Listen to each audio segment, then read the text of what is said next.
여러분들을 진심으로 축복합니다. 오늘 주님의 초대에 응하신 지체들을 향해서 우리 다 같이 축복하고 사랑한다고 같이 얘기해 볼까요? 인사 한 3명 이상으로 해주세요. 축복합니다. 네, 사랑합니다. 네. 3명 이상 하셨나요? 검사 할 거예요? 네, 3명 이상 꼭 해주시길 바라고. 네, 오늘도 이 자리에 오신 여러분들을 진심으로 축복하는데 우리 밴드를 다들 보시나요? 네, 밴드를 참고해 주시면 감사한데 밴드의 3월 새 찬양 다시 한번이라는 곡이 올라왔어요. 다시 한번이라는 곡은 찬양을 부르기 전에 이 곡에 대해서 약간 설명을 드리면 맹인 바디메오의 이야기입니다. 맹인 바디메오의 이야기는 마가복음 10장에 있어요. 근데 이 10장에만 존재하는 게 아니라 마태복음과 마가복음, 누가복음 이 세 군데에서 나와 있는데 거기서 반복적으로 하는 이야기는 바디메오가 소리를 쳐요. 주님을 보고. 그래서 다른 옆에 있는 사람들이 조용히 하라고, 제가 약간 요약을 한 거예요. 조용히 하라고 하는데 그것에도 불구하고 바디메오 또 한 번 소리를 칩니다.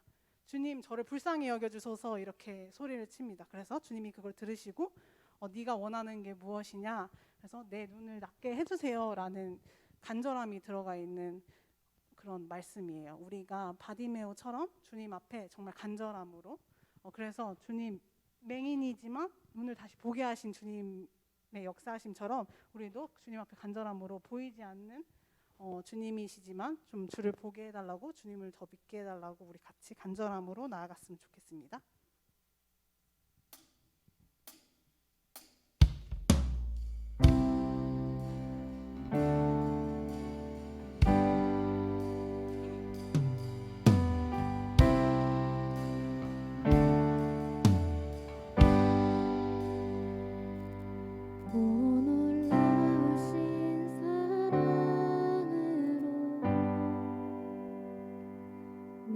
주를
우리 이 시간 같이 기도하실 텐데요.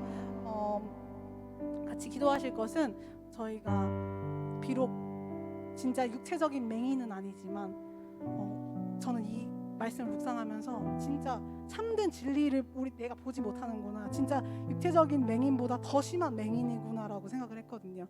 우리가 정말 바디메오와 같이 주님 앞에 다들 사람들이 조용해, 너 조용해, 지금 소리치는 거 아니야, 이렇게 해도 우리가 주님 앞에 더 간절함으로 주님 불쌍히 여겨주세요, 저를 불쌍히 여겨주세요, 주님밖에 없습니다, 주님 제가 눈을 보게 하세요, 주님을 보게 해주세요, 이렇게 그런 간절함으로 우리 나아올 수 있도록 같이 기도하겠습니다.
풍성하신 하나님 아버지, 오늘 이 자리로 저희를 초대하시고 인도하심에 너무나 감사드립니다.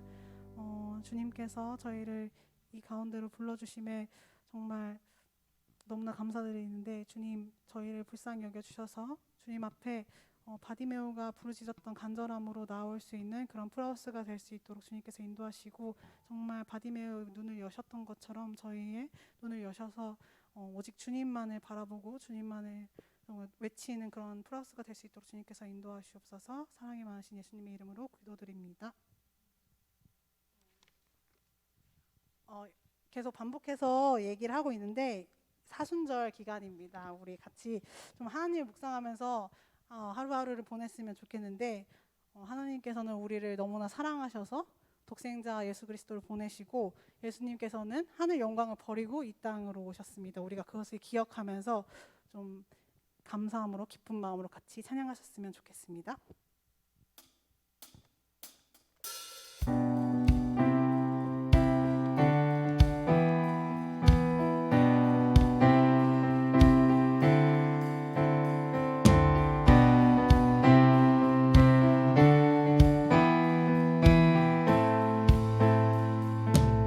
주의 이름 높이며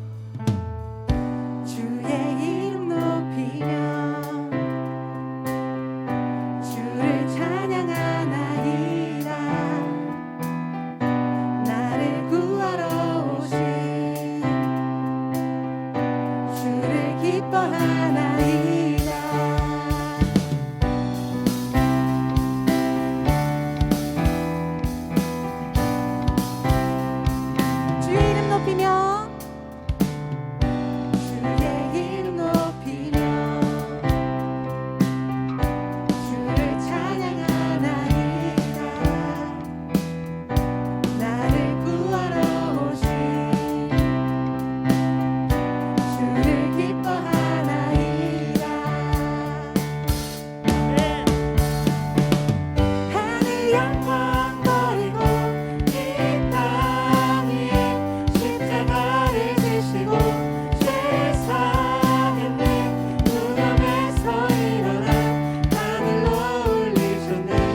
제가 또 사순절 기간에 묵상을 하면서 느꼈던 나눔을 조금 하려고 하는데요. 예수님께서는 정말 많은 일들을, 이적들을 이 땅 가운데 오셔서 행하셨음을 보면서 아, 진짜 하나님은 우리를 너무나 사랑하셨구나를 느꼈습니다. 그러면서 하나님이 그런 일들을 행하실 때 무엇을 먼저 하셨나 이렇게 생각 보니까 마가복음 말씀 제가 올렸는데 하나님께서는 먼저 기도하셨더라고요. 기도하시고 제자들한테 우리 저기로 가자. 내가 이 땅에 온 이유다라고 이렇게 말씀하시거든요. 그런 걸 보면서 우리가 정말 주님을 닮아가고 예수님을 닮아가기 위해서는 정말 하나님께 먼저 왜 내가 이 자리에 있는지, 왜 내가 이곳에 있는지를 좀 묻고 그 가운데서 하나님을 보이고 다른 이들을 사랑하면서 사랑을 전하는 내가 돼야겠다. 그런 일들을 해야겠다라고 좀 사순절 기간에 그런 것들을 많이 묵상했습니다. 우리 같이 좀 찬양하면서 예수님으로 산다는 것이 무엇인지, 또 우리가 이 땅 가운데서 행해야 되는 것이, 그리스도인으로서 행해야 되는 것이 무엇인지를 좀 같이 묵상하면서 찬양했으면 좋겠습니다. 같이 찬양하시겠습니다.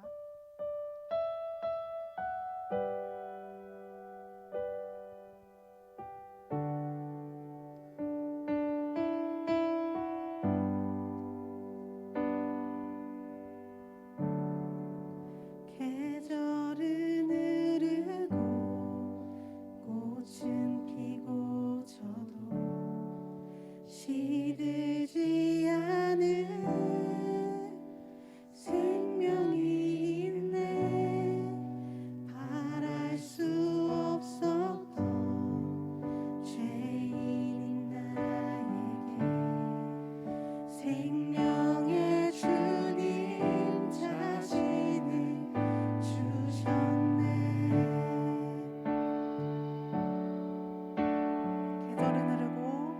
계절은 흐르고 꽃은 피고 저도 시들지 않은 생명이 있네. 바랄 수 없었던 죄인인 나에게 생명의 주님 자신을 주셨네.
텐데요.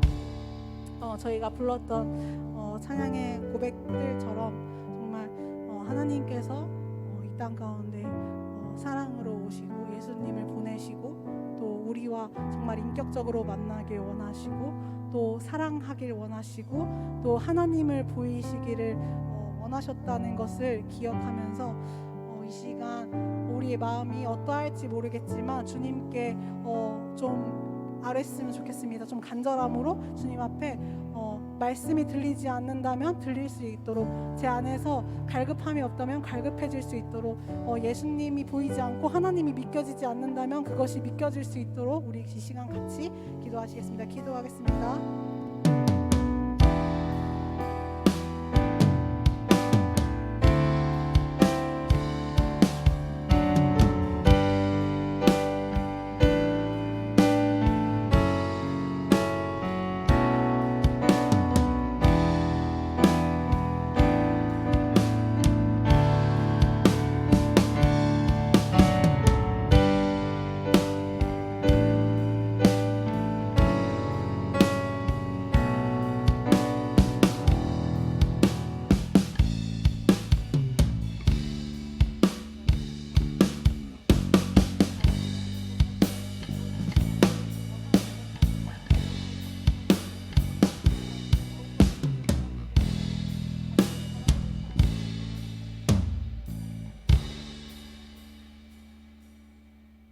기도하겠습니다.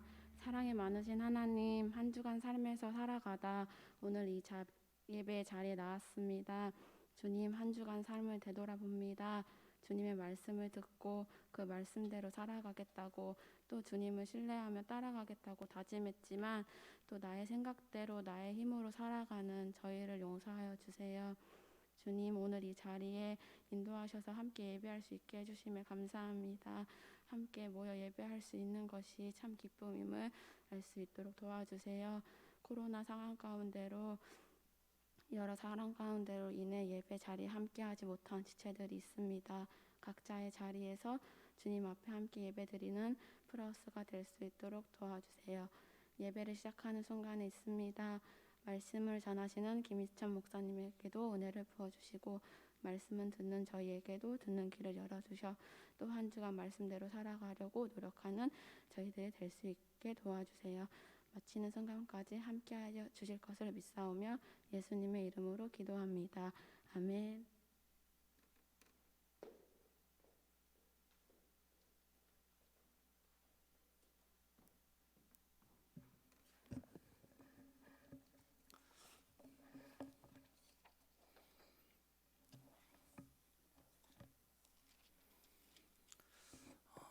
자, 오늘 저희가 함께 볼 말씀은 다니엘서 2장 14절에서 30절까지 말씀입니다.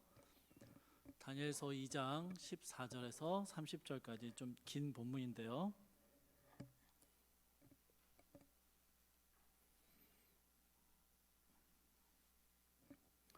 제가 먼저 읽겠습니다. 14절부터 30절까지입니다. 그때 왕의 근위대장 아리옥이 바벨론 지혜자들을 죽이러 나가매 다니엘이 명철하고 슬기로운 말로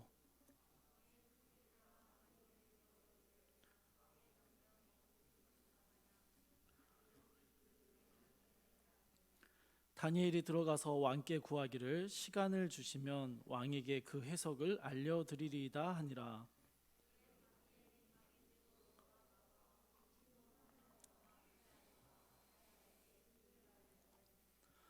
하늘에 계신 하나님이 이 은밀한 일에 대하여 불쌍히 여기사 다니엘과 친구들이 바벨론의 다른 지혜자들과 함께 죽임을 당하지 않게 하시기를 그들로 하여금 구하게 하니라.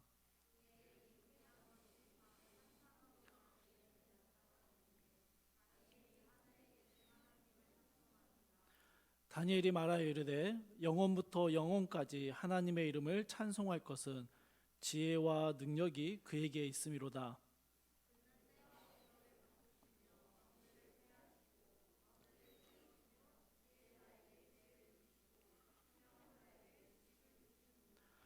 그는 깊고 은밀한 일을 나타내시고 어두운 데에 있는 것을 아시며 또 빛이 그와 함께 있도다.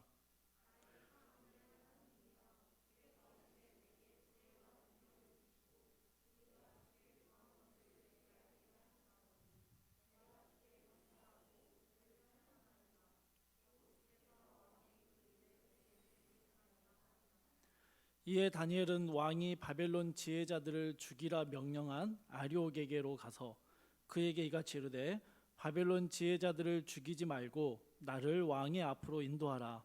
그리하면 내가 그 해석을 왕께 알려 드리리라 하니.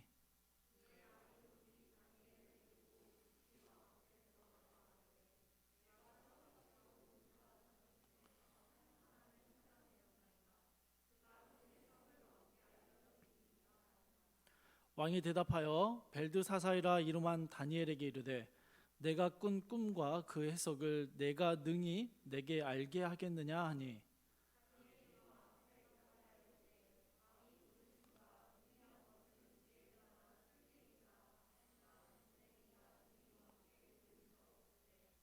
오직 은밀한 것을 나타내시는 이는 하늘에 계신 하나님이시라. 그가 느부갓네살 왕에게 후일에 될 일을 알게 하셨나이다. 왕의 꿈 곧 왕의 침상에서 머릿속으로 받은 환상은 이러하니이다.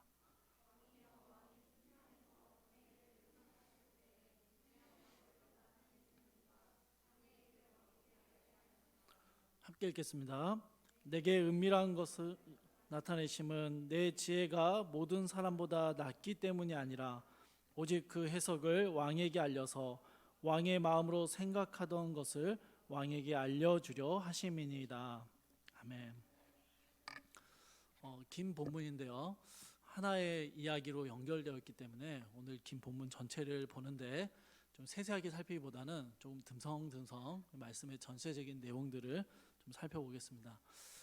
말씀을 살펴보기 앞서서 좀 오래된 난센스 성경 퀴즈가 하나 있는데 그걸 하나 내볼게요.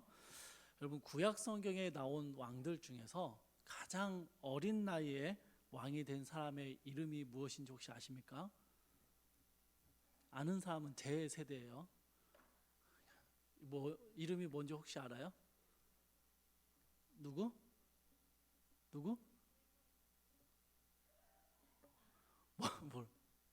뭐라 했어요? 아니요, 바로 왕이에요. 바로 왕. 태어나자마자 바로 왕이 돼서 바로 왕. 그럼 두 번째로 어린 나이에 왕이 된 사람은 이름이 무엇인지 혹시 아시겠어요? 잘 모르겠죠? 다 제 세대가 아니라서 그래요. 느부갓네살 왕입니다. 갓 4살에 왕이 됐다라고 해서 느부갓네살 왕이에요. 웃음을 참지 않으셔도 돼요. 참으면 저렇게 터져요. 자, 이거 그냥 진짜 그렇다는 게 아니라 그냥 난센스예요. 그냥 웃자고 한 말이고, 이 다니엘서의 배경이 되는 시대는 이 느부갓네살 왕이 다스리는 시대입니다. 이때는 바벨론이라는 이 나라가 세계의 패권을 장악하던 그런 시기였어요.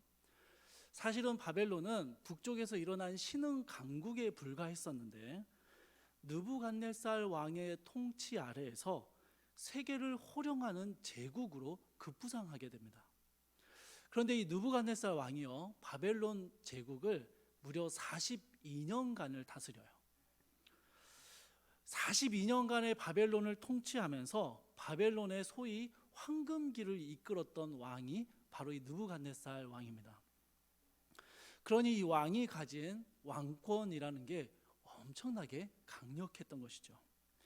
이렇게 세상 무서울 것이 없어 보이고 세상 모든 것을 다 가진 것처럼 보이는 사람이 바로 오늘 본문의 느부갓네살 왕입니다. 그런데 이 느부갓네살 왕이 다니엘서 2장을 보면 어떤 모습을 우리에게 보여줍니까? 꿈 때문에 밤새 고민하며 밤잠을 설치는 모습을 보여줍니다. 여러분 2장 29절 말씀을 한번 볼까요?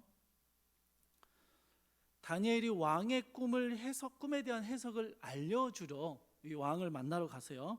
왕에게 왕이 왜 그런 꿈을 꾸게 되었는지 그 근본적인 이유에 대해서 설명을 해주는데요. 그게 29절에 이렇게 나옵니다. 왕이 침상에서 장래일을 생각하실 때에입니다. 숙적 애굽을 완전히 격파시켰고요. 예루살렘을 함락시키며 이 바벨론을 제국의 반열에 올려두었던 강력한 왕, 세상 부러울 게 전혀 없을 것 같은 힘과 권력을 부를 누리고 있는 수많은 지혜자들을 이끌고 있고 그들의 지지와 명예를 가지고 있는 이 강력한 왕이 무엇이든 할 수 있는 힘을 가지고 있었던 이 왕이 침상에서 무엇을 걱정하며 잠들고 있었다라고 이야기합니까? 장래의 일을 걱정하고 있는 것입니다. 사랑하는 청년 여러분, 우리는 흔히 돈이 아주 많으면, 확실한 직업이나 직장이 있고 누구도 건드릴 수 없고 무시할 수 없는 힘을 가지고 있으면 아무 걱정이 없는 삶을 살 수 있을 것이다 라고 생각하는 것 같습니다. 그런데 아니라는 것이죠. 아니에요. 최전성기를 누리고 있는 이 강력한 왕 느부갓네살은 장래의 일을 고민하며 근심하며 잠자리에 들었습니다. 여러분, 우리만 답답한 현실 가운데 밤잠을 설치고 막막한 미래를 고민하는 게 아니라는 것이죠. 돈이 많아도, 시험에 합격해도, 확실한 직장에 취업을 해도 아무 걱정 없이 살 수 있는 게 아니라는 것을 우리는 너무 잘 알고 있는 것입니다. 모든 것을 다 할 수 있는 것처럼 보였고, 실제로 느부갓네살은요, 모든 것을 할 수 있는 힘을 갖추고 있었습니다. 왕이 말하면 안 되는 게 전혀 없는 그런 왕권을 구축하고 있었어요. 그런데 여러분, 이 느부갓네살 왕이 절대로 넘어설 수 없는 한계가 아주 분명했습니다. 그게 무엇입니까? 장래의 일은 모르는 겁니다. 오늘 밤에 어떤 일이 생길지를 이 왕은 도저히 알 수가 없는 거예요. 그게 이 왕을 걱정하게 만드는 이유였습니다. 꿈을 꾸고 번민하며 잠을 설칠 수밖에 없었던 이유가 한 치 앞도 알 수 없는 장래의 일을 도무지 알아낼 방법이 없으니 이 왕은 번민하며 근심하며 불안해하는 것입니다.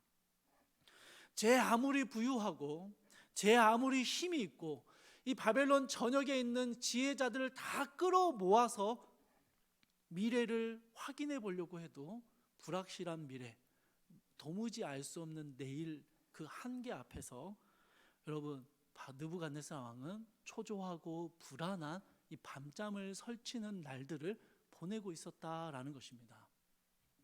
사랑하는 청년 여러분, 이게 여러분 이 땅을 살아가는 수많은 사람들이 필연적으로 겪게 되는 한계입니다.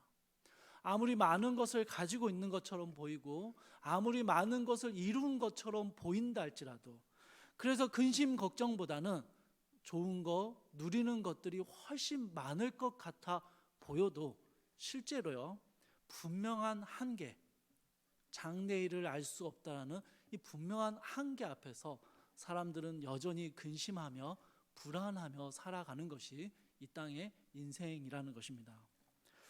여러분, 꿈의 정확한 해석을 도무지 찾지 못한, 듣지 못한 왕의 모습이 어떻게 변해갑니까? 초조하고 불안해합니다. 부당하고 억지스러운 요구를 강요하기 시작합니다. 여러분, 느부갓네살 왕에 대해서요, 저희가 한 가지 오해를 하면 안 되는 건, 이 왕은 그냥 막무가내의 폭군은 아닙니다. 물론 역사 속에서 느부갓네살 왕은요, 굉장히 잔혹한 왕으로 묘사되고 기록되어 있습니다. 그러나 느부갓네살은요, 당대에 정말 뛰어난 군주 중에 한 명이었습니다. 제국의 전성기를 이끌었고 무려 42년간 이 제국을 통치했던 뛰어난 왕이었어요. 그런데 그가 그 힘의 정점, 그 강력한 힘을 가지고 있는 그 순간에도 자기 자신의 미래와 자신이 세운 이 제국의 미래를 도무지 알 수 없어서 그 한계 앞에서 걱정하고 초조해하고 불안해하는 것입니다. 바벨론의 모든 지혜자들을 다 불러 모으고 자신의 힘과 권력으로 명령을 내린다 할지라도 그 누구도 대답해 주지 못하는 아주 분명한 한계 앞에서 초조하고 불안한 느부갓네살은 분노가 폭발하게 됩니다. 분노가 극에 달한 왕은 바벨론 제국을 지탱해 왔던 중요한 지혜자들의 그룹을 모조리 죽여버리기로 작정합니다. 그들을 다 죽이라는 과격한 명령을 내리게 되는 것이죠. 우리가 앞서 살펴봤던 이 결정적인 순간들 속에서 갑자기 다니엘과 그 친구들이 역사의 전면에 등장하기 시작합니다. 14절을 보십시오. 왕의 분노에 찬 명령을 들은 근위대장 아리옥은 바벨론의 지혜자들을 잡아 죽이는 일에 혈안이 되어 있습니다. 분위기가 굉장히 험악한 분위기예요. 그런데 그 굉장히 험악한 분위기 속에서 이 아리옥이 다니엘을 체포하러 왔습니다. 그런데 이 분위기가요, 우리가 생각했던 것보다 험악하지 않고 오히려 뭔가 굉장히 부드러운 대화가 오고 가는 것을 보게 됩니다. 어찌된 내막인지 그 상황들을 잘 알지 못했던 다니엘은요, 근위대장에게 왕의 명령이 어찌 그리 급한지요? 라고 질문을 던집니다. 그러자 여러분, 이 질문을 들은 근위대장이요, 굉장히 친절하게 그간의 사정들에 대해서 다니엘에게 다 이야기를 해줍니다. 여러분, 이 부분이 그냥 넘어가지면 안 됩니다. 뭔가 좀 어색하고 이상해야 돼요. 살기등등하게 왕의 명령을 수행하기 위해서 바벨론의 지혜자들을 잡아들이고 있는 근위대장입니다. 여러분, 말단 병사가 아니고요, 경호실장 격인 근위대장이에요. 포로지만 두각을 나타냈던 다니엘, 물론 그럴 수 있어요. 다니엘이 그렇게 유명해졌을 수도 있습니다. 그러나 그 다니엘과는 격이 다른 존재가 근위대장입니다. 혹시 다니엘과 근위대장에 어떤 일화가 있어서 두 사람의 친분이 있었던 건 아니었을까요? 성경은 이 부분에 대해서는 더 이상 자세한 내막을 제공해 주지 않습니다. 그래서 우리는 그 안에서 도대체 무슨 일이 일어났길래 다니엘에게 이토록 친절하게 대해 주는지를 알 수 없습니다. 그러나 여러분, 한 가지 추측할 수 있는 단서가 성경에 기록되어 있습니다. 다니엘이 근위대장에게 질문을 하는 장면을 기록하기에 앞서서 14절 후반부는 이런 표현이 들어가 있습니다. 다니엘이 명철하고 슬기로운 말로 이 근위대장에게 질문을 던졌다라고 기록합니다. 여러분, 아리옥이 누구라고요? 강력한 왕의 진노가 들어간 명령을 받았고요, 다니엘을 잡아 죽이기 위해서 찾아온 사람입니다. 여러분, 아리옥에게는 어떤 변명, 어떤 해명도 필요 없습니다. 그냥 무조건 왕의 명령을 따라서 지혜자들을 다 잡아 죽이는 게 이 사람의 임무입니다. 특별히 여러분, 근위대장이라고 하면요, 왕의 최측근이고요, 왕의 신복입니다. 왕의 명령이라면 그것을 전혀 의심하지 않고 그대로 행하는 사람이 바로 근위대장입니다. 그런데 그런 그가 다니엘의 질문에 굉장히 친절하게 대답을 해주고 있는 거예요. 여러분, 정말 이해가 되지 않는 장면입니다. 아주 긴박한 순간에 다니엘이 지혜롭고 명철하고 슬기로운 말로 물어봤기 때문에 아리옥이 대답을 해줬다라는 것이 무언가 이상하다라는 것이죠. 명철하고 슬기롭다라는 이 본문의 표현은요, 신중하다, 사려 깊다라는 의미를 담고 있습니다. 그러니까 왕의 진노로 인하여 굉장히 성급하고 잔혹한 명령이 떨어져 있는데 또 그 명령을 실행하는 근위대장을 통하여 무자비한 살상이 이루어지려고 하는 그 긴박한 순간 속에서요, 다니엘은 홀로 침착하고 신중하고 사려 깊게 이 아리옥을 대하고 있었다라는 것입니다. 그러면 도대체 다니엘은 아리옥에게 어떤 말을 했고 어떤 태도로 어떤 모습을 보여줬을까? 저는 이게 참 궁금합니다. 왜냐면요, 이 다니엘의 모습과 같은 이런 상황들을 우리가 참 많이 경험하게 되기 때문이에요. 여러분, 나에게 좋지 않은 감정을 가진 사람들과 함께 있어야 할 때가 있죠. 직장에서, 학교에서 어쩔 수 없이 같이 있어야 되는 상황들이 있습니다. 불편하고 어려운 사람들과 무언가를 같이 해야 되는 경우가 반드시 있습니다. 나랑 안 맞는 사람들도 있고요, 좀 이렇게 피하고 싶은 자리도 있어요. 그렇게 여러 가지의 사람들과의 관계 속에서 우리가 어떻게 명철하고 슬기로운 말로 그들과의 관계를 풀어낼까? 이 경직된 이 상황들을 어떻게 풀어낼까? 우리 이런 고민들을 꽤 많이 하게 됩니다. 그래서 다니엘이 도대체 어떤 비법을 가지고 이렇게 아리옥과의 관계를 부드럽게 풀어나갔는지가 참 궁금한 것이죠. 그런데 여러분, 성경이요, 이 내용을 정확하게 설명하지 않습니다. 성경이 정확하게 말하지 않는 이유는 아주 분명합니다. 이게 중요한 게 아니었습니다. 다니엘이 얼마나 명철하고 슬기롭게 말했느냐, 그게 중요한 게 아니었다라는 것입니다. 다니엘이 급한 상황 중에서도 신중하고 사려 깊게 말했지만 그것이 중요한 게 아니라 그렇게 다니엘이 침착할 수 있었던 이유, 그것이 훨씬 더 중요했던 것입니다. 여러분, 성경은요, 이미 다니엘서 안에 다니엘이 이와 아주 유사한 상황들을 경험했던 적이 있었다는 것을 우리에게 가르쳐 주었습니다. 얼마나 말이 안 되는 관용과 친절함을 경험하게 되었었는지를 이미 다니엘은 경험을 했었어요. 이야기를 한 적이 있습니다. 여러분, 1장 9절에서요, 이 당돌한 포로 소년 다니엘이 환관장에게 정말 당돌한 요청을 합니다. 그런데 이 요청을 들은 환관장의 반응이 뭐였죠? 은혜와 긍휼을 베풀어 주었어요. 굉장히 친절하게 이들의 말에 귀를 기울여 주고 호의를 베풀어 주었습니다.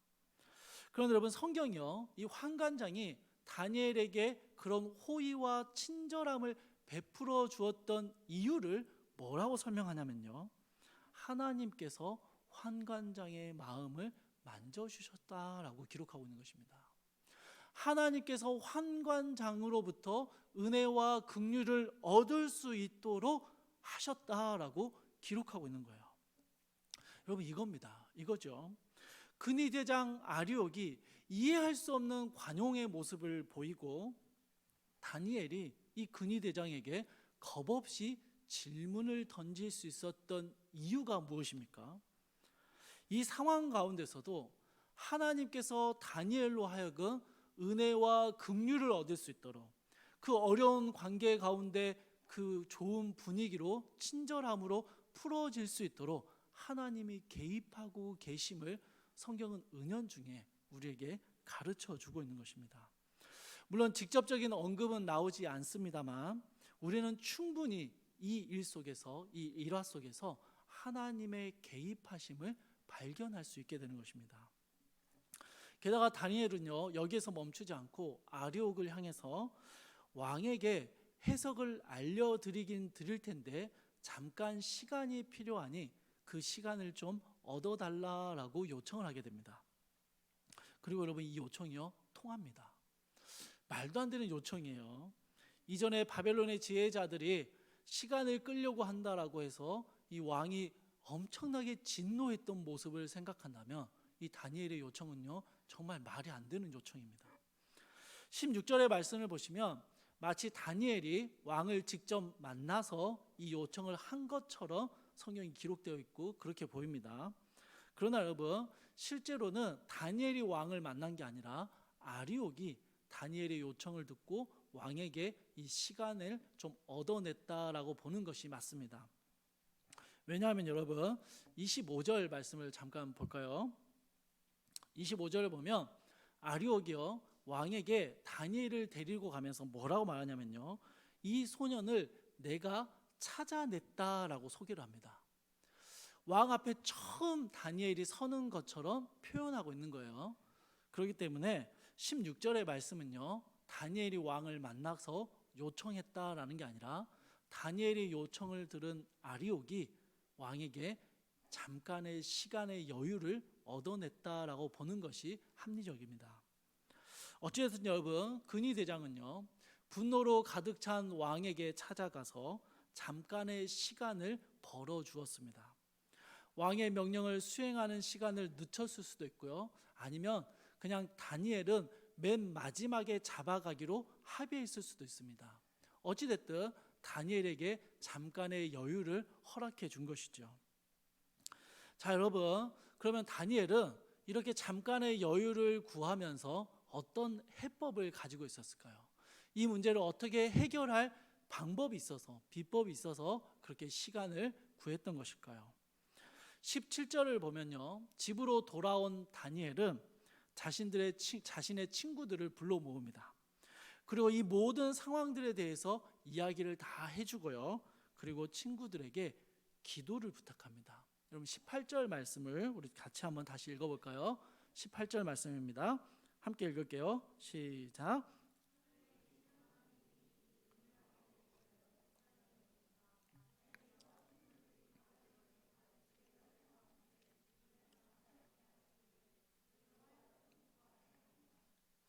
18절이 약간 한국어로 번역하는 과정에서 뭔가 이렇게 좀 꼬여 있어요. 그래서 잘 이해가 안 돼요.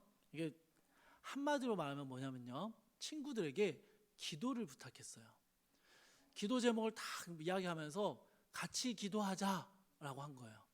하늘의 하나님께서 우리를 좀 불쌍히 여겨주셔서 우리가 이 죽음의 위기에서 벗어날 수 있도록 도와주시기를 우리 같이 기도하자라고 기도 요청을 한 것입니다. 사랑하는 청년 여러분, 우리가 청년부에서 신앙생활을 하면요, 저희는 셀 모임을 하거나 혹은 개인적인 만남들을 가질 때가 종종 있습니다. 요즘 코로나 때문에 잘 모이지 못하고 있지만 그래도 우리는 참 모임이 활발했던 공동체였죠. 그런데 그렇게 모임을 가질 때면 빼놓지 않고 하는 게 있어요. 뭡니까? 기도 제목을 나누는 거죠. 그죠? 기도 제목을 나누는 거예요. 물론 기도 제목 나누자 하고 작정하며 나눌 때도 있지만 그냥 이런저런 이야기들을 나누다 보면 서로를 위한 기도 제목을 알게 되고 마지막에는 우리 같이 기도하자, 그래 내가 기도할게 라는 말로 마무리되어집니다. 프라우스는 서로에게 기도를 부탁하고 서로를 위해 기도하는 기도 공동체인 것이죠. 여러분 이게 얼마나 귀하고 얼마나 힘이 되는지 여러분 아십니까? 내 감정을 여과 없이 토로할 수도 있고요. 모여서 뒷담화도 좀 할 수 있어요. 목사님 그 썰렁한 농담 하더라 하면서 할 수 있어요. 푸념을 털어놓을 수도 있고요. 고민을 털어놓을 수도 있고, 혹은 어떤 문제를 해결하기 위해서 함께 의견을 나누고 조언을 들을 수도 있습니다. 여러분 이런 친밀한 사람들이 교회에만 있는 게 아니라 교회 밖에도 있죠. 어쩌면 교회 밖에 있는 비신앙인들과 그런 지인들과 더 대화가 잘 될 때도 있을 겁니다. 그런데 여러분 교회 공동체가 가지는 교제가요, 그런 많은 사람들과의 관계와 분명하게 다른 차이점이 있습니다. 그게 뭘까요? 기도입니다. 기도예요. 우리는 기도하는 공동체입니다. 그냥 다 누군가에게 말하고 털어놓으니 속 답답한 게 좀 풀린다, 이 정도가 아니에요.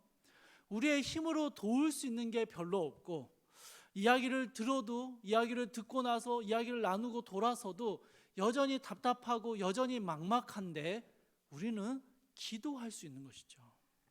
우리가 아무리 이야기를 나눠도 답은 없는데 하나님께 긍휼을 구하고 하나님이 도와주시기를 기도할 수 있는 것입니다. 여러분 다니엘과 친구들이요, 어떤 해법을 가지고 있는 게 아니었어요. 저는 이게 너무 놀랍습니다. 아무런 대책 없이 그냥 근위 대장에게 시간을 달라고 요청했어요. 그리고 하는 게 뭡니까? 모여서 토론합니까? 모여서 막 의논하고 어떻게 하면 좋을까? 막 지혜를 짜냅니까? 아니요, 여러분. 하나님께 기도하는 것입니다. 하나님께 기도하자고, 우리 좀 같이 기도하자고, 나를 위해 기도해 달라고 기도를 부탁하고 함께 기도하는 것이죠. 여러분 우리가 가진 가장 비장의 무기가 바로 기도이기 때문입니다. 그리고 여러분 이렇게 기도하는 다니엘과 세 친구의 모습을 보시고 하나님은요 즉각적으로 기도에 응답을 하십니다. 19절입니다. 이에 이 은밀한 것이 밤의 환상으로 다니엘에게 나타나 보이매. 여러분 좀 삶을 살아가다 보면요, 우리가 막 애를 쓰고 고민하고 노력하면 뭔가 일이 너무 복잡하고 답답한데 하나님이 하시면요 엄청 단순해질 때가 있습니다. 우리가 할 수 없는 일을 어떻게든 해보려고 막 애를 쓰면 복잡하고 막막해지고 답답해지는데, 하나님이 하시면 완전 간단해지는 게 있어요. 하늘에 계신 하나님, 하늘의 하나님께서 모든 것을 주관하고 계심을 믿고 그분께 기도하고 맡기면 여러분 어이없을 정도로 일이 쉽게 풀리는 것들을 경험하게 되는 것입니다. 밤잠을 새가며 고민하고 초조해하고 뭐 이런저런 경우의 수들을 다 생각해내면서 이런 일이 일어나면 뭐라고 하지? 이렇게 말하면 뭐라고 대꾸하지? 계속 고민하고 고민하는데, 그렇게 머리 아프게 그렇게 모든 대응 방법을 찾아내는데 그런 수고와 불안함이 무색해질 정도로 간단하게 해결되는 것들을 여러분 우리는 종종 경험하게 되는 것입니다. 여러분, 하나님께 맡기고 기도를 부탁하고 함께 기도하는 공동체에서 누려지는 정말 놀라운 반전인 것이죠. 그렇게 힘든 문제였어요. 모든 바벨론의 지혜자들이 도저히 풀지 못했고 죽을 수밖에 없는 문제였어요. 그리고 다니엘과 세 친구 역시 방법이 없습니다. 그래서 그저 기도했습니다. 하늘의 하나님께서, 주권자이신 하나님께서 이 문제를 도와주시기를 기도했어요. 그랬더니 여러분, 성경에 아주 간단하게 하나님이 알려주셨다라고만 대답합니다. 뭐 하나님이 다니엘을 어떻게 찾아오셨는지, 다니엘이 꿈에서 봤던 게 무엇인지, 하나님이 어떻게 조근조근 세밀하게 알려주셨는지 성경이 그 모든 걸 기록하지 않아요. 성경은 아주 간단하게 그 밤에 다니엘에게 오셔서 알려주셨다로 끝내버리는 것입니다. 여러분, 다니엘이 고민하고 바벨론의 지혜자들이 애썼던 게 얼마나 바보 같은 일입니까? 그렇죠 여러분? 하나님은 그냥 오셔서 알려주시면 끝나는 거예요. 다니엘의 기도가요, 이제는요 그 밤에 하나님의 알려주심을 듣고 나서 다니엘의 기도가 이제 찬양으로 변합니다. 다니엘은 하늘에 계신 하나님을 향하여 찬송합니다. 그런데 하나님 앞에 다니엘이 찬양하는 이 모습을 보면요, 다니엘이 하나님을 어떻게 이해하고 인식하고 있었는지가 너무 잘 나타나 있습니다. 사실 오늘 제가 여러분과 나누고 싶은 이 핵심은 여기에 있습니다. 다니엘은 하나님을 도대체 어떤 분으로 알고 있었기에 이 심각한 문제 앞에 고민하기보다는 기도했고 하나님은 단순하게 대답하셨는가? 이게 중요합니다. 여러분 21절 말씀을 같이 한번 봅시다. 21절을 보시면요, 다니엘이 하나님을 향해서 고백할 때 이렇게 고백합니다. 그는 때와 계절을 바꾸시며. 시간의 흐름이라는 것은 인간이 도저히 거스릴 수 없는 순리입니다. 거대한 자연의 흐름입니다. 그런데 여러분, 다니엘은 뭐라고 고백하냐면요, 때와 계절, 그 시간을 주관하시는 분이 바로 하나님이시다라고 고백하는 것입니다. 하나님의 때, 가장 적절한 때를 결정하는 분이 내가 아니고 하나님이심을 고백하고 있는 것입니다. 우리는 지금이야, 지금이 가장 적절해, 지금이 가장 필요해 라고 우리의 기준을 들이미는데, 그게 아니라 하나님의 때, 하나님의 시간을 하나님이 직접 결정하시고 주관하신다라고 다니엘은 고백하고 있는 것입니다. 여러분, 바벨론에서 살아가는 다니엘은요, 지금 이 시기가 유다 왕국이 이렇게 망해가고 있고 예루살렘이 함락되어지고 하나님의 이름이 땅에 떨어진 이 시기가 이해가 되지 않습니다. 하지만 다니엘은 이해할 수 없지만 신뢰합니다. 이 시기가 하나님의 때라는 것을, 이 시간이 하나님이 주관하고 계시는 시간이라는 것을 다니엘은 신뢰하고 있는 것입니다. 하나님의 때를, 하나님의 시간을 온전히 이해할 수는 없지만 내 삶에 일어나는 모든 일들이, 내 삶이 지나가고 있는 이 시기가 바로 하나님의 시간이며 하나님의 때라는 것을 고백하고 있는 것입니다. 다니엘의 주관자이신 하나님, 시간의 주관자이신 하나님께서 내 삶의 모든 순간들을 붙들고 계심을 다니엘은 고백하고 있는 것이죠. 또 여러분, 다니엘은요, 왕들을 패하시고 왕들을 세우시는 분 역시 하나님이시다라고 고백하고 있습니다. 여러분, 예루살렘이 함락되었고요, 성전의 그릇들을 빼앗겨 버리는 이 처참한 상황에 처했습니다. 바벨론의 신들은 여호와 하나님은, 이스라엘의 하나님은 힘을 잃었다, 실패했다라고 조롱합니다. 그런데 여러분, 다니엘은요, 이런 상황 속에서도 어떤 믿음을 고백하는 겁니까? 하나님은 유다 나라뿐만 아니라 온 열방의 왕권을 폐하시기도 하고 세우시기도 하는 진짜 주권자이시다라고 고백하는 것입니다. 여러분, 여러분의 권위자들이 있으시죠? 직장 상사들 혹은 학교의 교수님들. 그런데 왜 하나님은 저런 상사를 나에게 붙여주시는지, 왜 하나님은 저런 교수님을 만나게 하는 것인지 참 답답하고 원망스러울 때가 있죠. 그런데 여러분, 달리 생각해 보십시오. 다니엘처럼 생각해 보세요. 저 왕을, 저 주권자를, 저 권위자를 세우시는 분이 하나님이시고 저 권위자를 폐하시는 분도 하나님이시다라는 것을 고백해 보십시오. 다니엘은요, 바벨론 왕궁에서 살아갑니다. 그 강력한 왕권을 가진 느부갓네살 왕에게요, 어떠한 반항도 하지 못한 채 살아갑니다. 여러분, 저희가 앞서 살펴봤었죠. 다니엘이 했던 저항은 정말 소소한 거였어요. 무언가 영웅적인 저항이 아니었죠. 그냥 자신이 할 수 있는 최선의 저항이었어요. 최선의 저항만을 했을 뿐입니다. 그런데 여러분, 다니엘은요, 그런 상황 속에서도 바벨론 왕이 참된 주권자가 아니라 하나님이 바로 그 왕을 세우시기도 하고 폐하시기도 하는 진짜 주권자이심을 신뢰하고 있는 것입니다. 그래서 여러분, 다니엘은요, 바벨론 왕에게 순종하되 결코 굴복하지 않습니다.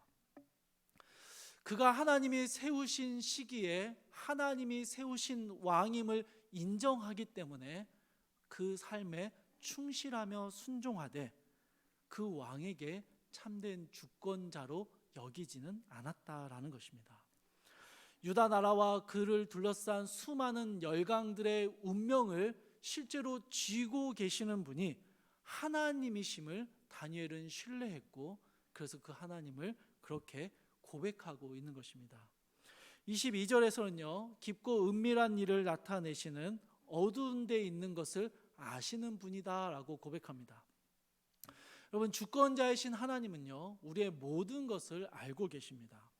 우리가 드러내지 못하는, 차마 드러낼 수 없는 은밀한 것들까지도, 누구도 알지 못하는 것들까지도 우리 하나님은 알고 계시며 드러내시는 분이다라고 고백하고 있는 것입니다.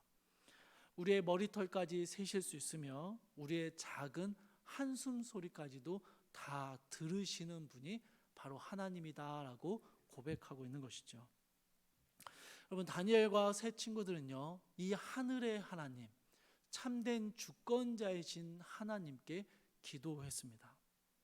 그리고 이 하나님을 믿는 믿음 안에서 하나님을 신뢰했고 그 하나님의 일하심을 경험하게 되었습니다. 당시 고대 사회의 신들은요, 주로 하늘과 연결되어 있었습니다. 그래서 고대 사회의 신들의 이름들을 보면은 태양의 신, 달의 신, 혹은 하늘의 주인, 이런 식의 이름들이 참 많았습니다. 그런데 여러분, 다니엘이요, 하나님을 향해서 기도할 때 그 하나님을 뭐라고 부릅니까? 하늘에 계신 하나님. 원어를 직역하면 하늘의 하나님이라고 부릅니다. 사실 이 표현은요, 구약 성경에서 정말 흔치 않은 표현입니다. 구약 성경은요, 하나님을 여호와라는 아주 독특한 이름으로 부릅니다. 때때로 하나님이라고도 부르고 이스라엘의 하나님 혹은 아브라함의 하나님, 조상들의 하나님이라는 표현들을 쓰지만 그 역시 이스라엘과의 긴밀한 연결성 속에서 하나님의 이름을 사용합니다. 그런데 여러분, 다니엘은요, 아주 독특하게 다니엘서 전체를 다 봐도요, 여호와라는 호칭이 딱 8번밖에 나오지 않습니다. 근데 그 8번이요, 다니엘 9장에만 나와요. 다니엘 9장이 다니엘의 기도 부분이거든요. 다니엘이 기도할 때만 여호와라는 이름을 부르고 그 바벨론에서의 삶을 살 때는요, 여호와라는 이름을 부르지 않는 거예요. 뭐라고 부릅니까? 하늘의 하나님이라고 부릅니다.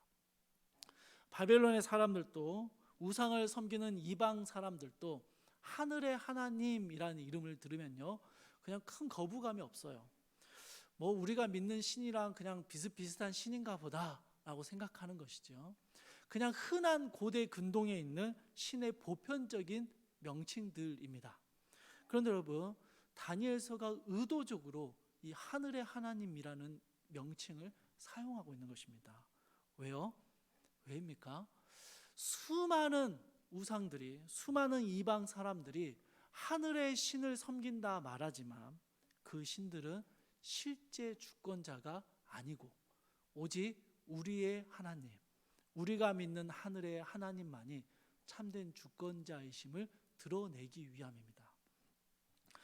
신의 뜻을 읽는다고 말하고 하늘의 징조를 살필 수 있다라고 자부했던 바벨론의 지혜자들은요, 그들이 믿는 하늘의 신은 아무것도 할 수 없는 죽은 신이었습니다. 그러나 여러분, 다니엘이 믿는 하늘에 계신 하나님은 어떤 분이십니까? 그 모든 징조를 보이실 수 있는 분이고 그 모든 은밀한 것을 나타내시는 진짜 주권자이시다라는 것을 다니엘서는 보여주고 있는 것입니다. 사랑하는 청년 여러분, 다니엘은요, 크신 하나님을 믿었고 그 하나님의 일하심을 아주 분명하게 경험하게 됩니다. 이제 여러분, 어떤 일이 벌어집니까? 이 다니엘이요, 자신만만하게 아리옥을 찾아가서 나를 왕과 만나게 해주라. 그러면 내가 왕에게 그 모든 해석을 알려주겠다라고 제안을 합니다. 그리고 여러분, 이 다니엘은 하나님의 은혜와 하나님의 도우심에 충만한 기쁨 가운데 왕 앞에 나아갑니다. 자신감 있게 나아갑니다. 그런데 여러분, 25절에서 아리옥이 이 다니엘을 소개하는 장면을 한번 보십시오. 아리옥 근위대장이요, 왕에게 나아가서 다니엘을 이렇게 소개합니다. 사로잡혀 온 유다 자손 중 한 사람이라고 소개합니다. 그리고 왕은요, 다니엘을 뭐라 부릅니까? 벨드사살이라 하는 다니엘, 그렇게 표현합니다. 벨드사살이라고 불러요. 다니엘은 크신 하나님의 은혜를 경험했습니다. 하나님이 기도에 응답하시는 것들을 아주 분명하게 들었습니다. 그런데 여러분, 여전히 다니엘이 처해 있는 현실은 뭡니까? 포로예요. 포로. 망한 나라의 포로. 성전의 그릇조차 빼앗겨 버린 힘없는 신을 믿는 사람, 그거예요. 여러분, 다니엘을 향한 세상의 시선은요, 정말 힘없고 다니엘의 경험들을 도무지 인정하지 않습니다. 느부갓네살 왕의 꿈을 해석하기 위해서 당대의 지혜자들을 불러 모을 때도 다니엘과 친구들은 불려가지도 못합니다. 그 안에서 무슨 일이 일어났는지 전에 듣지도 못한 이방인들입니다. 그런데 여러분, 이들 가운데 하나님의 은혜가 임하고 하나님의 도우심이 임할 때 어떻게 변해갑니까? 그 왕 앞에서 당당하게 그 왕이 고민했던 꿈을 해석해내는, 왕 앞에 어떤 지혜자도 할 수 없었던, 오직 신만이 가능하다라고 했던 그 일을 해내는 놀라운 모습을 보여주게 되는 것입니다. 사랑하는 청년 여러분, 성도들이 마치 이와 같은 것 같아요. 여러분, 우리가 가진 신앙은요, 우리가 가진 하나님을 향한 믿음, 하나님이 우리의 삶의 주권자이시다라는 우리의 고백은요, 사실은 우리가 살아가는 세상에서 참 힘이 없습니다. 우리가 아무리 하나님이 우리의 삶의 주권자라고 인정하고 신뢰하고 그 하나님의 은혜와 긍휼을 얻는다 해도요, 우리가 살아가는 세상은요, 여전히 변함없습니다. 여전히 우리는요, 을처럼 살 거고요, 시키는 것을 그대로 해야 하는 상황 가운데 처하게 될 것입니다. 그런데 여러분, 그런데 이 성도들이 정말 놀라운 일을 행할 때가 있습니다. 이 성도들이요, 아주 분명하게 드러날 때가 있습니다. 그때가 언제인지 아십니까? 결정적인 위기의 순간입니다. 누구도 어찌할 수 없는 순간, 모두가 한계에 부딪힌 그 순간에 성도는요, 다릅니다. 성도는 그 한계 가운데 부딪히고 좌절하는 게 아니라 그 한계를 뛰어넘어 계시는 하나님을 바라보는 것입니다. 그리고 그 주권자 하나님을 신뢰하며 그 하나님의 일하시는, 그 하나님이 너무나도 간단하게 이 모든 일들을 풀어 가시는 것들을 보게 되는 것입니다. 모든 사람은 장래일에 대한 불안과 근심을 가지고 살아갑니다. 다 가진 것 같고 모든 것을 할 수 있는 것 같아 보이는 사람도 절대로 예외가 될 수는 없습니다. 장래일을 알 수 없다라는 불안함이 그 분명한 한계가 우리 모두에게 있기 때문이죠. 그래서 사람들은요, 장래에 대한 불안함들을, 그 근심들을 해결하기 위해서 끊임없이 미래를 준비하며 현실을 살아갑니다. 여러분, 현재 살아가는 여러분의 삶의 상당수가, 대부분이 미래를 준비하는 것 아닙니까? 졸업 이후를 준비해야 되고, 졸업 이후에는 벌써부터 막 노후를 준비해야 돼요. 끊임없이 미래를 준비하며 살아가는 것이 이 불안한 미래를 알지 못하는 인생의 모습이라는 것입니다. 그럼 우리는 어떨까요, 여러분? 우리는 미래를 압니까? 모르죠. 우리도 모릅니다. 몰라요. 우리도 여전히 미래를 몰라서 답답하고 막막합니다. 그런데 여러분, 성도는요, 이 아주 분명한 한계에서 전혀 다른 모습을 보여줍니다. 뭡니까? 하늘의 하나님, 시간의 창조주, 온 세상의 주관자이신 하나님께서 우리의 불안한 미래를 붙들고 계심을 믿기 때문에 우리는요, 미래를 준비한다기보다 주어진 지금의 삶을 충실하게 살아냅니다. 여러분, 성도는요, 미래를 준비하기 위해서 현실을 미친 듯이 살아내는 세상 속에서 미래의 주인 되신 하나님을 신뢰하기에 오늘의 현실을 기쁨으로 살아내는 사람들인 것입니다. 여러분, 다니엘은요, 미래를 알지 못하는 느부갓네살 왕 앞에서 지금 우리의 기도를 들으시고 우리 가운데 긍휼과 은혜를 베풀어 주시는 하나님을 신뢰하며 나아갑니다. 그 하나님이 가르쳐 주신 미래를, 내가 미래를 알게 되었다고 기뻐하거나 그 미래를 알게 된 능력에 대해서 과시하지 않습니다. 하나님이 내 삶에 알려주셨고 내 삶을 이끌어 주심을 신뢰하며 바벨론 앞에 서게 되는 것이죠. 바벨론에서 바벨론 왕을 섬기며 살아야 하는 다니엘의 삶은요, 도무지 변하지 않습니다. 여러분, 변하지 않아요.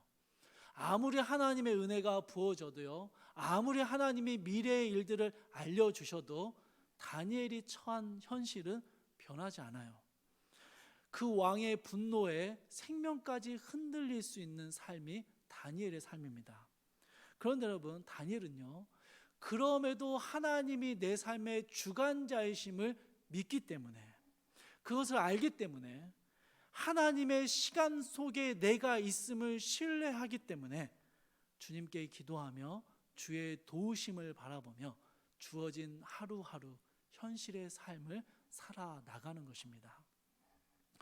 주 안에서 사랑하는 청년 여러분, 오늘 우리는 다니엘을 통해서요, 성도가 이 불안하고 막막한 현실 속에서 미래에 대한 걱정 가운데 늘 근심하고 불안해하는 이 세상 속에서 우리가 어떤 존재인지를 분명하게 보게 됩니다.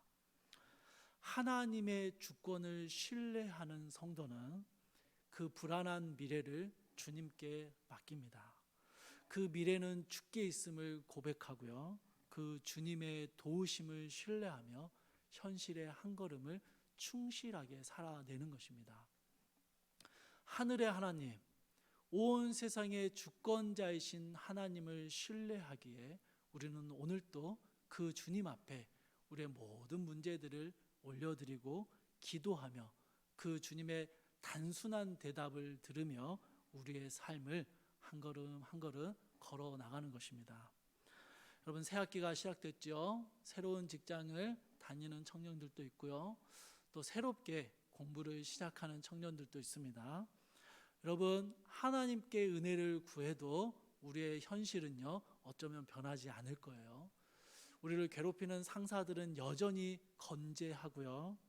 우리를 괴롭히는 교수님은 여전히 우리의 어떠함과 상관없이 우리를 끝까지 괴롭힐 것입니다. 어색한 사람들, 불편한 사람들 계속 있을 겁니다. 우리가 기도한다고 그 사람들이 갑자기 사라지지 않을 거예요. 그럼 여러분 뭡니까? 이 시간이 하나님의 시간, 하나님이 우리에게 주신 하나님의 때인 줄 알고 믿고 신뢰하며 주의 도우심을 구하며 한 걸음 한 걸음 걸어 나가는 것입니다. 그 속에서 우리가 할 수 있는 최선의 노력을 하나님께 드리며 주의 도우심을 구할 때 우리의 삶에 너무나도 단순하게 역사하시는, 너무나도 단순하게 응답하시는 하나님을 경험하게 되는 것입니다. 주 안에서 사랑하는 청년 여러분, 하나님의 주권을 신뢰하십시오. 여러분이 처해 있는 그 상황이 하나님이 주신 상황임을 신뢰하십시오. 그리고 그곳에서 하나님의 뜻하심과 하나님의 시간이 이루어지도록 여러분에게 주어진 삶을 충실하게 살아내십시오.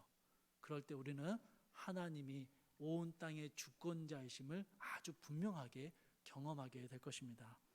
여러분의 삶의 자리에서 그렇게 주님의 주권을 신뢰하며 살아내는 우리 모든 청년들이 되기를 주님의 이름으로 축복합니다. 우리 함께 찬양하고 기도할게요.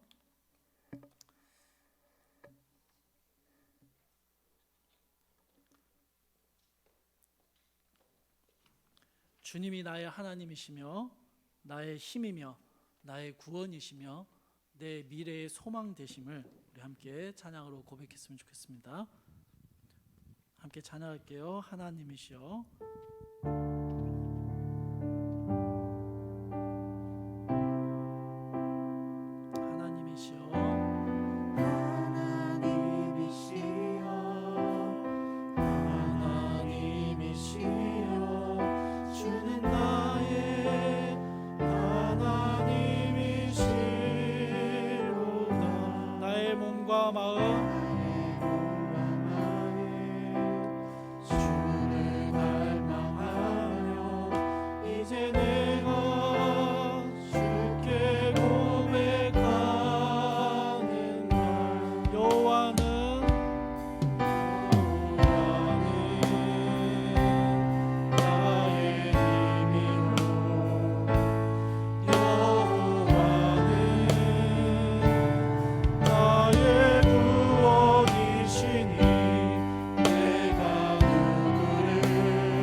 고백을 담아서 다시 한번 찬양합시다. 하나님이시여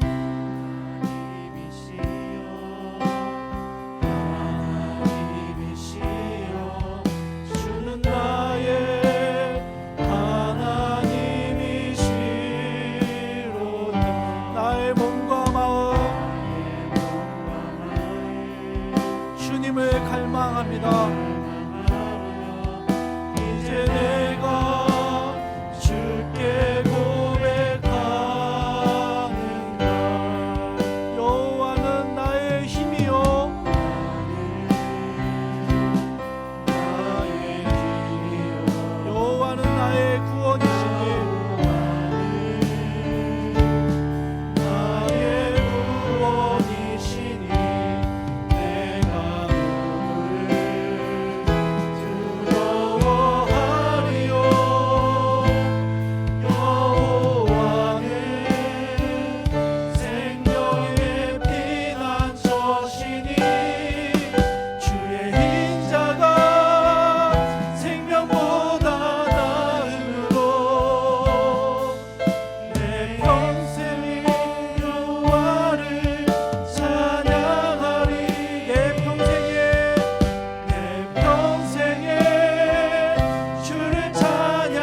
고백을 담아서 노래한다가 아니라 내 고백을 담아서 우리 찬양을 함께 드렸으면 좋겠어요.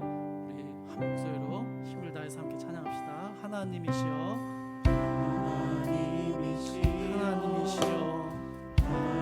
하나님이시여, 주는 나의 하나님이시로다.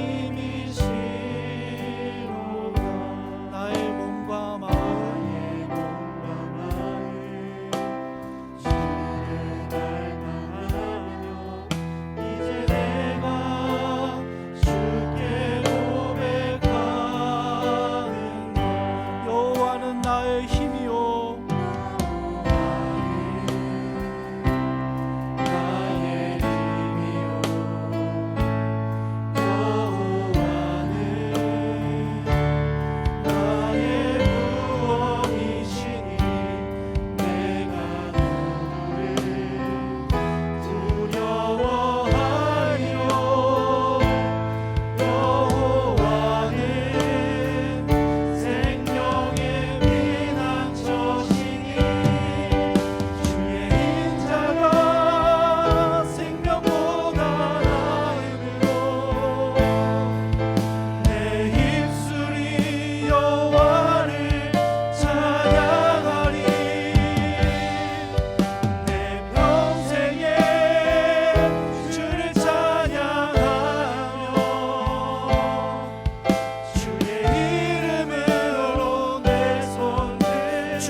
다시 한번 고백합시다. 주의 인자가 생명보다 나음으로,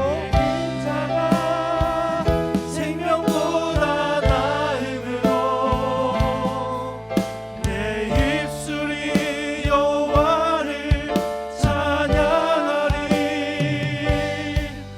내 평생에 주를 찬양하며 주의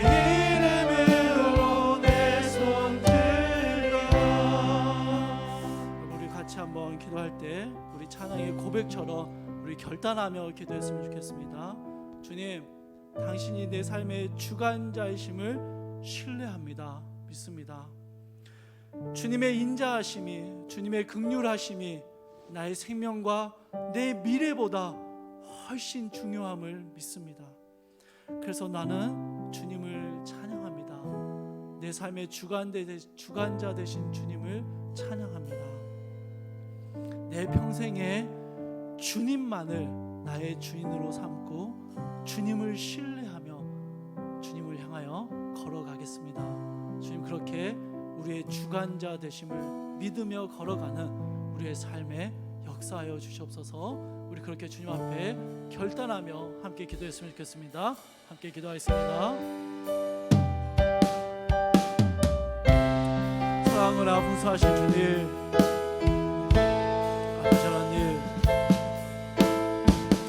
주님의 은혜를 얻어도, 주님의 은혜를 경험해도 여전히 우리의 삶은 바벨론과 같은, 바벨론의 포로로 살아가는 다니엘과 같은 어려움과 답답함과 어찌할 수 없는 한계에 부딪히며 살아갑니다.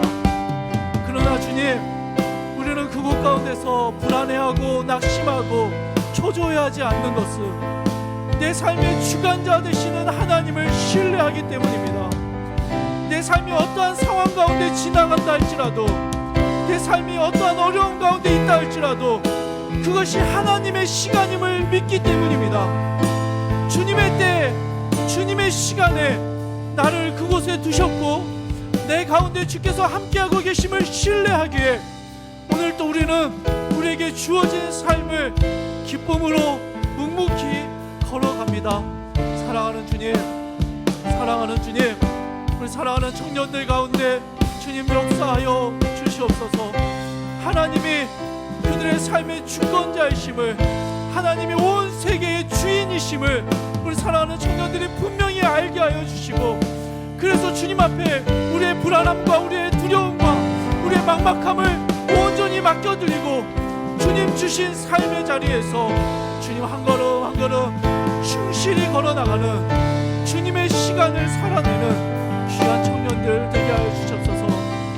하늘의 하나님, 온 열방의 주인이시여 시간의 주관자이시여 우리의 삶 가운데 하나님의 주권을 드러내시고 하나님의 영광을 바라보게 하여 주시옵소서. 주님, 사랑하는 주님, 사랑하는 청년들이 살아가는 삶의 자리에서 주님 언제나 함께하여 주시고 언제나 주님의 주인 되심을 드러내실 때 사랑하는 청년들이 삶의 자리에서 하나님을 날마다 경험하며 주를 찬양하며 이 땅의 삶을 살아낼 수 있도록 주여 도와주시옵소서. 주여 도와주시옵소서.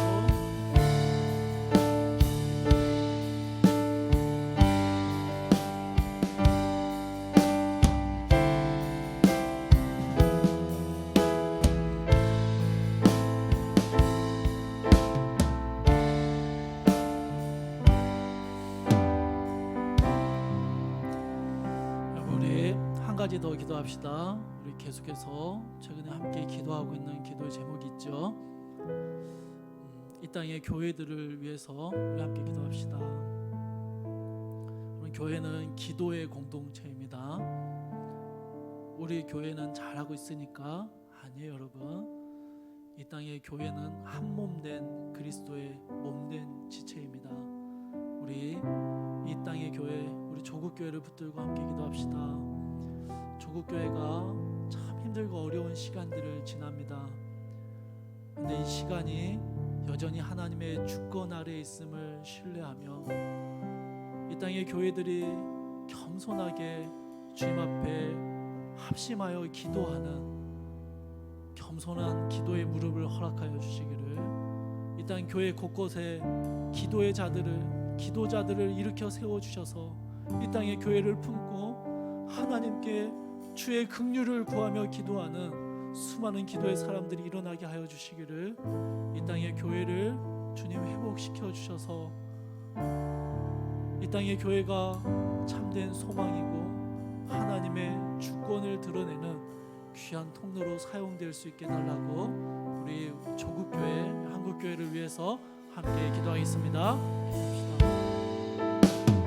사랑하는 풍성하신 주님, 아버지 하나님,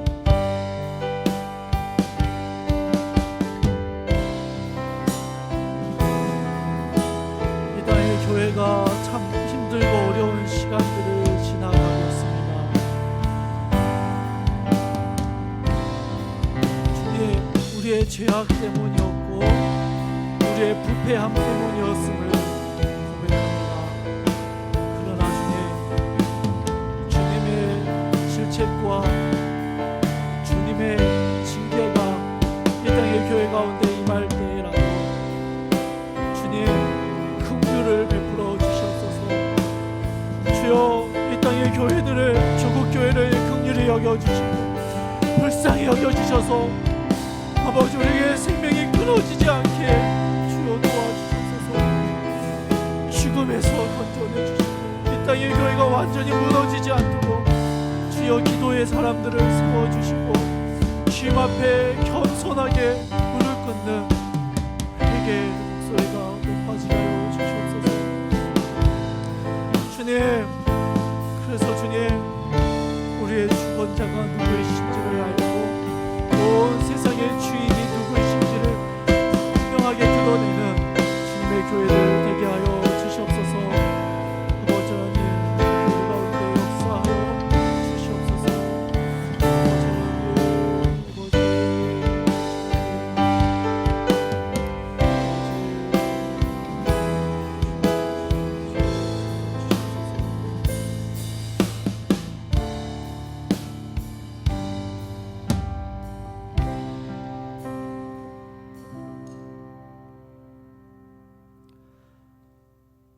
사랑하며 풍성하신 하나님,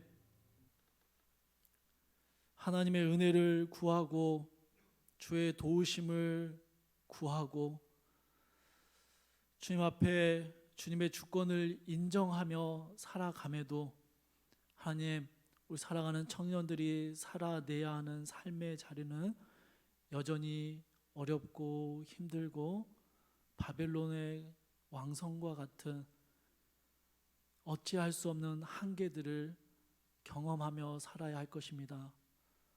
그러나 주님, 그곳에서도 하나님의 사람들은 참된 주권자이신 하나님을 알기에, 그 하나님을 신뢰하기에 어떠한 불안과 초조함으로 낙심하는 것이 아니라 하나님의 시간에 하나님의 때를 살아가는 귀한 성도의 삶을 묵묵히 살아낼 수 있도록 우리 사랑하는 청년들 가운데 주님 힘을 더하여 주시옵소서.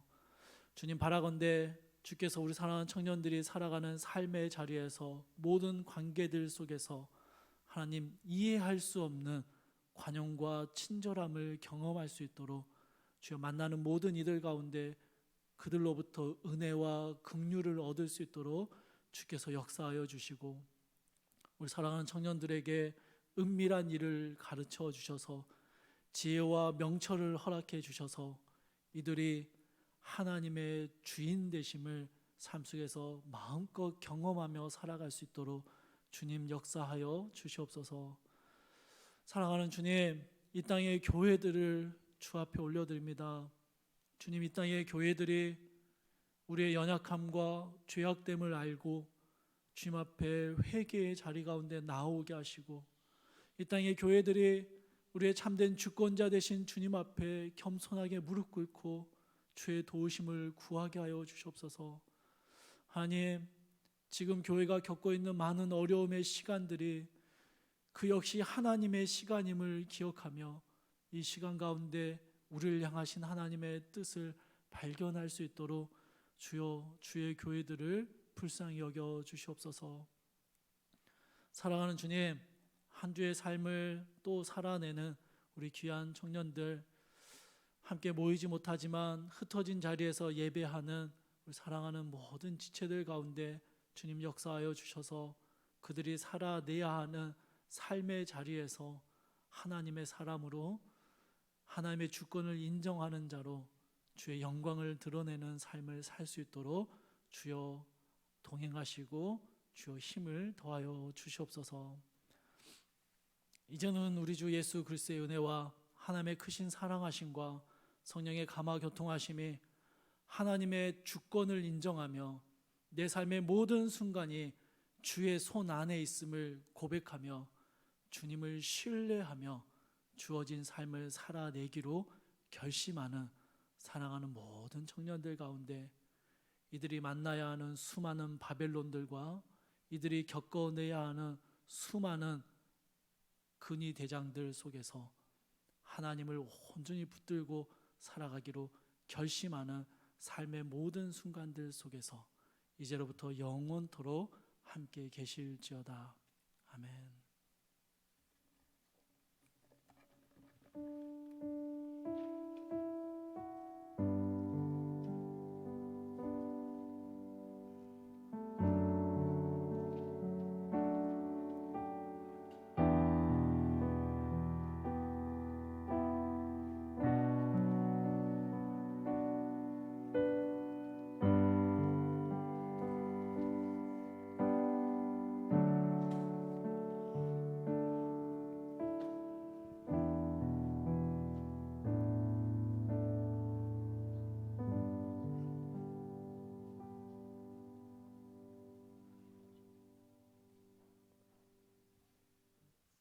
네, 광고하겠습니다. 오늘 원래 새가족 수료식이 있는 날이었는데 우리 새가족 수료는 다음에 하기로 하겠습니다. 그러면 특별한 광고 사항은 없고요. 네, 목사님께서 광고하시겠습니다. 여러분, 저기 뒤에 보면 규찬이가 왔어요.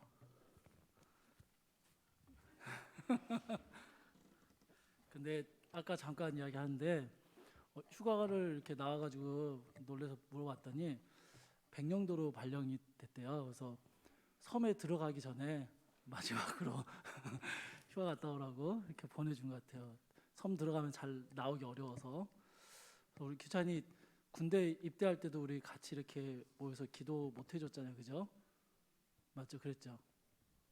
규찬이 잠깐 앞으로 나올까?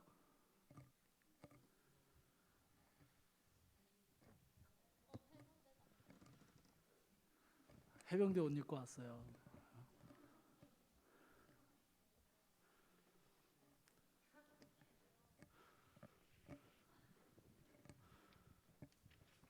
기차에 잠깐 그 뭐 근황이나 또 기도 제목 좀 잠깐 나눠주고 우리 같이 기도하자.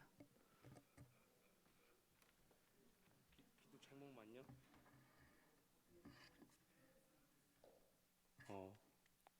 방금 실무 배치가 또 나왔는데 백령도가 아니고 소총도로 갈 것 같습니다. 네, 더 들어갈 것 같고 그냥 열심히 하겠습니다.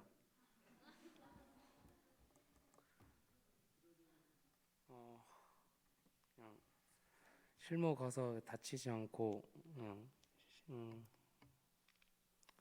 다치지만 않게 했으면 좋겠습니다.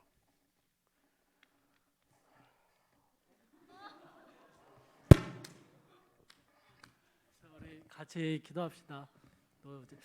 진짜 나오기 좀 어려울 것 같아요. 어려울 것 같고 그리고 거기서 믿음 지키며 사는 게 쉽지 않을 텐데 하나님께서 또 좋은 선임, 또 좋은 동료들 만나게 해주시고 그곳에서 건강하고 또 그곳에서 예배조차 잘 드리기 어려운 환경 속에서도 하나님 잘 붙들어 주셔서 건강하게 다시 만날 수 있게 해달라고 우리 같이 기도해 주시면 좋겠어요. 같이 기도하고 제가 기도하고 마무리할게요. 기도합시다.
사랑하라 풍성하신 하나님, 우리 사랑하는 규찬이 훈련을 마치고 또 자대가 배치되기 전에 함께 이렇게 기도할 수 있는 시간을, 함께 얼굴 볼 수 있는 시간을 주심을 감사합니다. 주님, 먼 곳으로 발령받게 되었는데 주께서 왜 그곳까지 보내시는지 우리는 알 수 없지만 분명한 것은 그 모든 것이 주의 손 안에 있음을 신뢰합니다. 그래서 주님, 규찬이가 그곳에서 만나게 될 사람들, 또 그곳에서 생활하고 또 하게 될 모든 일들 가운데 주께서 긍휼과 은혜를 베풀어 주셔서 조금의 어려움도 없도록 도와주시고, 특별히 건강을 주님 지켜주셔서 건강하게 군생활을 잘 할 수 있도록 도와주시고, 하나님 특별히 그곳에 좋은 믿음의 동역자를 예비해 주셔서 하나님을 예배하고 주를 믿는 믿음을 지켜나가는데 외롭지 않도록 주님 돌봐 주시옵소서. 사랑하는 규찬이 또 들어가는 모든 길, 그곳에서 다시 만날 그때까지 주님 언제나 함께해 주시고 주께서 붙들어 주실 줄을 믿사오며 감사드리며 예수님의 이름으로 기도합니다. 아멘.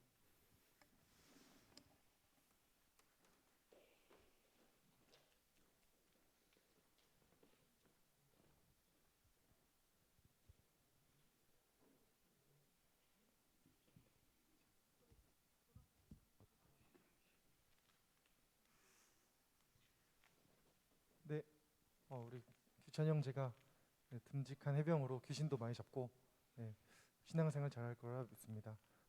새가족 수료는 아까 말씀드렸던 것처럼 우리 이혜지 자매가 오늘 나오지 않아서 다음 주에 진행하도록 하겠습니다.